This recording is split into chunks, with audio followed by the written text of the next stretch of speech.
Hi, I'm Amy, thank you for tuning in.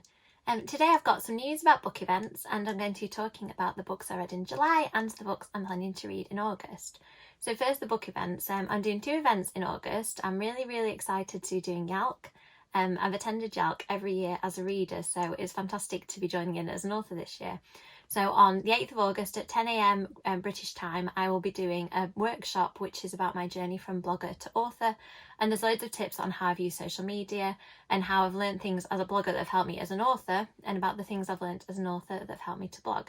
So I hope some people might come along and join me for that.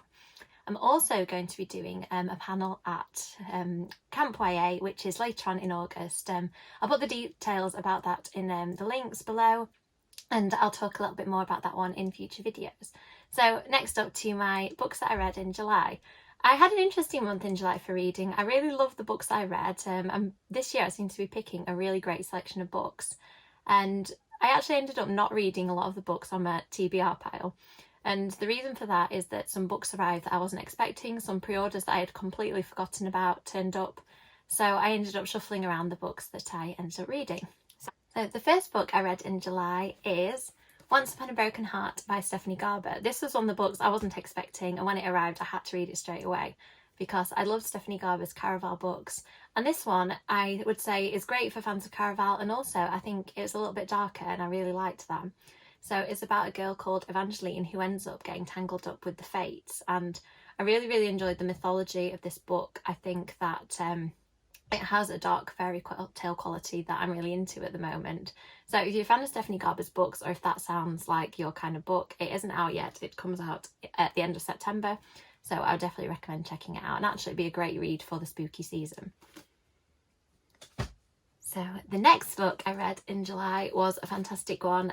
It's a YA book called Every Line of You by Naomi Gibson. I interviewed Naomi a couple of weeks ago, so if you are interested in knowing more about her and the book, you can check out the link in the description as well. So Every Line of You is about a girl who is really lonely. She's suffered a family tragedy, and her response to that is to use her amazing coding skills to create a boy called Henry. And immediately her and Henry sort of form a friendship at first, and maybe a little bit of romance is involved too. And I really liked how fresh this book felt. I liked how creative it is and how it uses modern technology in a clever way. And I think that the use of technology in this book is accessible because I'm not the most tech savvy person, as you can probably tell from the fact that my husband puts all my videos together. But I really liked the use of tech in this, and I think that the love story is great because it sort of looks at that moral divide between how we should use AI and how AI may overstep the marks of morality. And the main character is great. She also has to make some really difficult moral decisions, and I enjoyed working out whether I was going to sympathise with her in the end or whether she was going to become an unredeemable character, and I'll let you read it and figure that out for yourselves. So the next book I read, actually one that I finished later in the month, was Secrets of the Stars by Maria Kuznia, and I absolutely adore this series. It's one of my favourite middle grade series. So the first book is Ship of Shadows, and this is the second book in the series. It is a very feminist middle grade read. It's about a group of female pirates and a girl called Aleja who gets pulled into the pirate crew in the first book, and then this book continues their adventure where they're searching for pieces of a mythical map. And I really love the characters in this book. I think it's a real strength, and the world building. I think that Maria Kuznia creates very compelling magical worlds, as she did in her adult book that I recently read and enjoyed. So if you're looking for a middle grade adventure with friendship and lots of cake and absolutely beautiful sensory descriptions, then this is a really good recommendation. Next up was a book that I've been really looking forward to, The Final Girl Support Group by Grady Hendrix, and I've seen lots of reviews of this book online, but I'm just going to tell you my thoughts on it. So I recently read my first Grady Hendrix book, and I proceeded to buy everything he's written because I just absolutely loved it. So the first one I read was The Southern Book Club's Guide to Slaying Vampires, and then I read My Best Friend's Exorcism.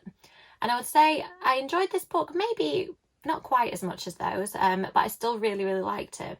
But I think it's quite different in tone to the other books. So this one looks at slasher movies and pays homage to some of actually my favourite slasher movies. And it has a real thriller and slasher feel to it. So I think that some people prefer Grady Hendrix's horror. I really appreciated the sort of slasher and thriller feel of this, but it is quite different from his other books. So if you feel like giving it a go, this is I think the Forbidden Planet edition, and it has beautiful black stained edges and it's signed, if that's something you're interested in. So the final book I read this month was another Junji Ito book, and this is called Venus in the Blind Spot. So last month I read my first Junji Ito book, which is called Shiver, and I absolutely loved it.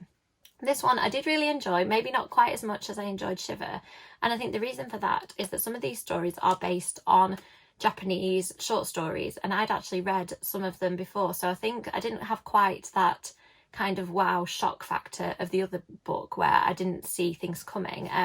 So the couple of the books where I knew what the twist, a couple of the stories within this book that I knew what the twist was going to be. So I still thought it's fantastic. There are a couple of standout stories in particular. I really enjoyed the first one in the book, which was very creepy. And also the artwork in this is in the typical beautiful Junji Ito style. And I'll just give you a quick glimpse. There are some pages in colour and some prints. And I'm not going to show you that page because it's a bit of a spoiler. But if you just look at the beautiful colour to the artwork, I think really adds something. And it isn't something I've seen in that much manga, so I'd really recommend this. I always do that manga book, show you the wrong side.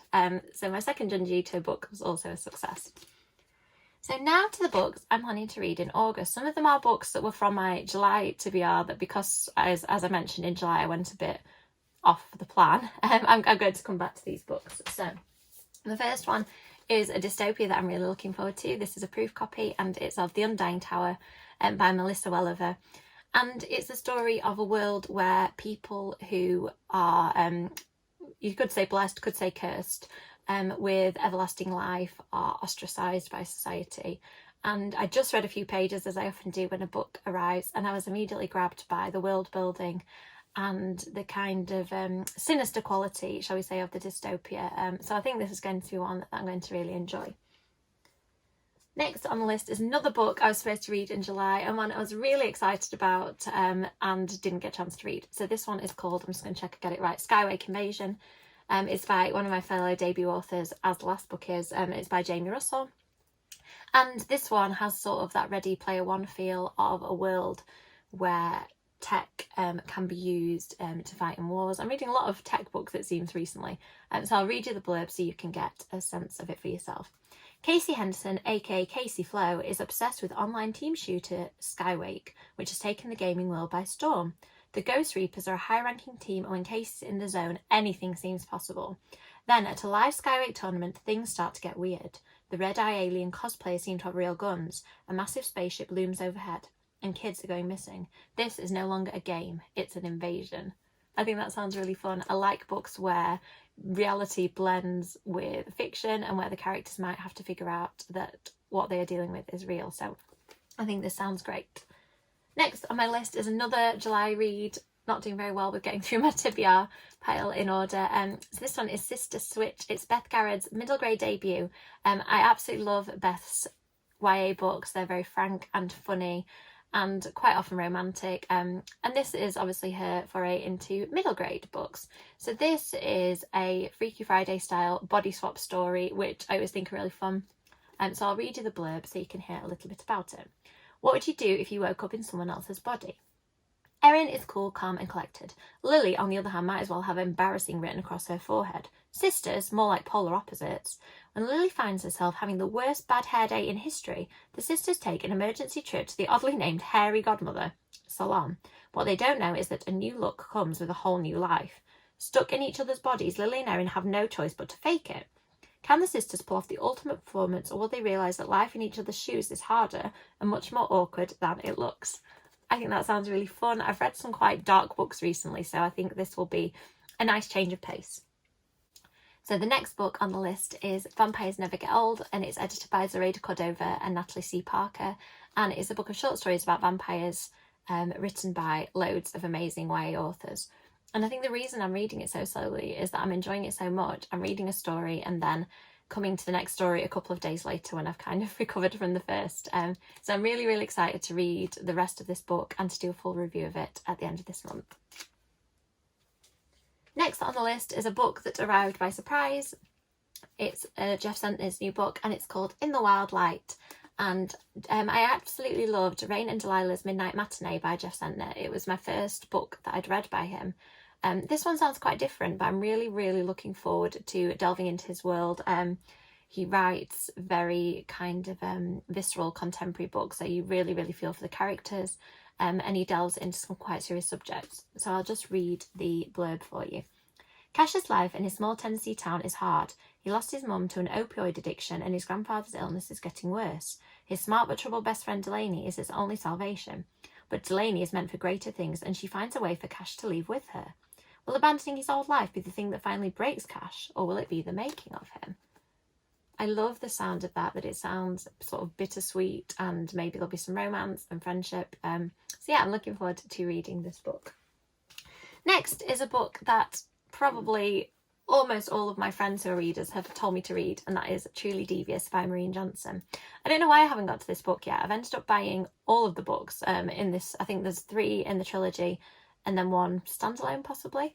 But I'm so confident I'm going to like them. I've bought the whole set. So it is a YA mystery. It's set in a boarding school, and I'll read you the blurb because I can't remember offhand exactly what it's about. Ellingham Academy is a famous private school in Vermont, founded by an early 20th century tycoon for the best and brightest students around. When Ellingham's wife and daughter were kidnapped, the only clue was a mocking riddle listing methods of murder signed with the frightening pseudonym Truly Devious. Their disappearance became one of the great unsolved crimes in history. Many years later, true crime aficionado Stevie Bell is set to begin her first year at the academy, and she's determined to solve this cold case. That is, she will solve it when she gets a grip on her demanding new school life and her housemates, the inventor, the novelist, the actor, the artist, and the jokester. But Truly Devious makes a surprise return.